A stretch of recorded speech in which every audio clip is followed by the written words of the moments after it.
Welcome back to our channel. నేను మీ Kavya. So Anasuya మళ్ళీ react అయింది. So Anasuya versus Shivaji episode చూసిన తర్వాత సైబర్ క్రైమ్ పోలీసులకు అనసూయ ఫిర్యాదు చేయడం జరిగింది. సో దాదాపు 43 మంది పైన కంప్లైంట్ పెట్టింది.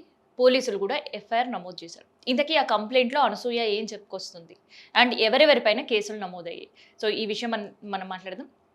అనసూయ ఎపిసోడ్ అందరు కూడా తెలిసిందే.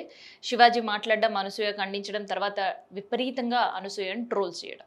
సో ఇదే అంశం పైన సైబర్ క్రైమ్ పోలీసులకి అనసూయ ఫిర్యాదు చేయడం జరిగింది. అందులో ఆమె వ్యక్తిగత స్వేచ్ఛకి అండ్ తను చేస్తున్న ఉపాధికి ఇబ్బంది కలిగేటట్టు అండ్ దాంతోపాటు లైంగిక దాడికి పాల్పడుతున్నారు, ఏఐ ఉపయోగించి అర్ధనగ్న ఫోటోలతో మీమ్స్ చేస్తున్నారు అంటూ సైబర్ పోలీసులకి ఫిర్యాదులో ఆమె పేర్కొన్నది. అండ్ దాంతోపాటు తన గౌరవానికి భంగం కలిగించేటట్లు కొంతమంది వ్యవహార శైలి ఉంది. సో ఆ ప్రముఖుల పేర్లు కూడా రాసింది. అందులో యూట్యూబర్స్ ఉన్నారు, ఇన్ఫ్లుయెన్సర్స్ ఉన్నారు, అండ్ టీవీ యాంకర్లు ఉన్నారు. అండ్ దాంతోపాటు ఎవరైతే సో కాల్డ్ చెప్పుకొస్తున్నారో అనలిస్టులని, సో వాళ్ళ పేర్లు కూడా తను రాస్తూ కంప్లైంట్ చేయడం జరిగింది.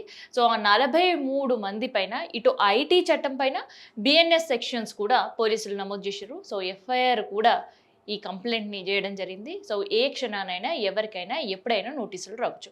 సో నోటీసుల్లో ప్రముఖులు ఎవరు అనంటే టీవీ యాంకర్ ఉన్నారు, మేల్, అండ్ దాంతోపాటు సంధ్యారెడ్డి. సో సంధ్యారెడ్డి చాలా ఘాటైన విమర్శలు చేసింది. అండ్ ఒకానొక సందర్భంలో అనసూయని రేప్ చేస్తే కూడా నువ్వు చేయించుకోవాలి, పొట్టి బట్టలు వేసుకుంటున్నావు తిరుగుతున్నావు సమాజంలో, కాబట్టి అట్లాంటి అనుభవం కూడా నీకు ఎదురవుతుందని ఒకానొక సందర్భంలో కూడా సంధ్యారెడ్డి ప్రస్తావించిన పరిస్థితి. సో మీడియా డిబేట్లో కూర్చొని కూడా మాట్లాడిన పరిస్థితి. సో దానిపైన కూడా అనసూయ రియాక్ట్ అయింది. అండ్ సంధ్యారెడ్డి పేరుంది, అండ్ శేఖర్ బాషా పేరు కూడా నమోదు చేసింది, అండ్ పావని పేరు కూడా ఇందులో నమోదు చేయడం జరిగింది. అండ్ కొంతమంది అవినాష్తో పాటు మిగతా ఇన్ఫ్లుయెన్సర్లు పేర్లు కూడా ఆమె కంప్లైంట్లో పొందుపరిచింది. సో ఎవరెవరిపైన ఎట్లాంటి సెక్షన్స్ పెట్టారంటే బిఎన్ఎస్ సెక్షన్ ప్రకారం 356, 351 సెక్షన్లు పెట్టారు. అండ్ దాంతోపాటు సెక్షన్ 75, 79 అండ్ 336(4). అండ్ దీంతోపాటు ఐటీ చట్టం కింద కూడా నమోదు చేశారు. 66E, 67 సెక్షన్ల కింద కూడా ఎఫ్ఐఆర్ నమోదు చేసిన పరిస్థితి. మరి వీళ్ళ సిచ్యువేషన్ ఏంటి అంటే ఏ క్షణానైనా వీళ్ళకి నోటీసులు జారీ చేసే ప్రాసెస్ కంటిన్యూ అవుతుంది. సో మొన్న చూసినాం మనం మంత్రులకు సంబంధించిన ఒక కథనం ఎన్టీవీ వాళ్ళ వరకు చేరింది. సో సేమ్ ఇప్పుడు అనసూయ ఇచ్చిన ఫిర్యాదు కూడా ఎప్పుడు ఏ మీడియా ఛానల్ వరకు నోటీసులు పట్టుకొని పోలీసులు వస్తారో తెలియదు.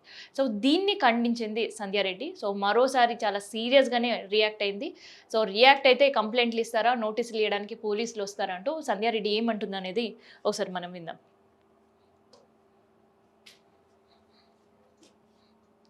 అయితే ఇక్కడ విమర్శించడం అనసూయ తప్పుపట్టలేదు, కానీ ద వే షీ టాక్స్ అనేది తప్పుపడుతుంది. సంధ్యారెడ్డి కాదు, నేను అనేది ఒకటి, సామాజిక మాధ్యమాల ద్వారా ఫోన్లు ఓపెన్ చేసి సగంగా గుడ్డ ముక్కలతో పిల్లలు ఖరాబ్ అవుతున్నారని తల్లిదండ్రుల దృష్టి చాలా మంది చెప్తూ ఉన్నారు. కాబట్టి సమయం వచ్చింది కాబట్టి చెప్పిన గుడ్డ మొక్కలలో స్వేచ్ఛ లేదు, మన కట్టుబాట్లను మన సాంప్రదాయాలను గౌరవిస్తూ ముందుకెళ్లాలని చెప్పేస్తే ఈ రోజు అనసూయ నా మీద పెట్టిన కేసులకు భయపడడానికి కాదు, ఇవాళ యావత్ ప్రపంచం గొంతునై నేను మాట్లాడుతున్నాను. సో ఇదన్నమాట. అయితే ఇట్లే చాలా పొలైట్గా సంధ్యారెడ్డి స్పందించి ఉంటే మేబీ అనసూయ రాసిన కంప్లైంట్లో పోలీసులు చేసిన ఎఫ్ఐఆర్లో సంధ్యారెడ్డి పేరు ఉండకపోవచ్చు.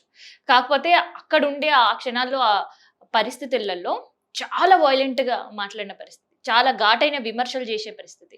అయితే నిన్న కాక మొన్న హర్షవర్ధన్ కూడా ఇదే టాపిక్ పైన రియాక్ట్ అయ్యాడు, కానీ చాలా సాఫ్ట్ నేచర్గా రియాక్ట్ అయిన పరిస్థితి, కొన్ని ఎగ్జాంపుల్స్ ఇస్తూ మాట్లాడిన సిచ్యువేషన్. అందుకని సోషల్ మీడియాలో ఇవాళ హర్షవర్ధన్ ఎక్కడ కూడా ట్రోల్ అవుతున్న సిచ్యువేషన్ లేదు.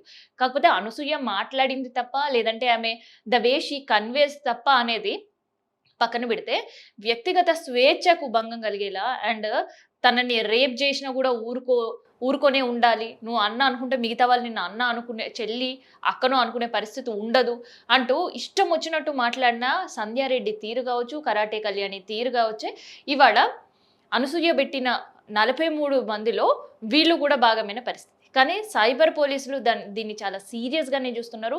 అండ్ ఏఐ ఉపయోగించి ఎవరైతే మాఫింగ్ చేస్తూ వీడియోస్ చేసినారో, ఎవరైతే బెదిరింపులకు అనసూయకు పాల్పడుతున్నారో అండ్ వాళ్ళ కుటుంబ సభ్యులను కూడా ట్రోల్ చేసే పనిలో ఉన్నారో వీళ్ళపైన కఠిన చర్యలు తీసుకోవడానికైతే సైబర్ పోలీసులు రంగం సిద్ధం చేశారు.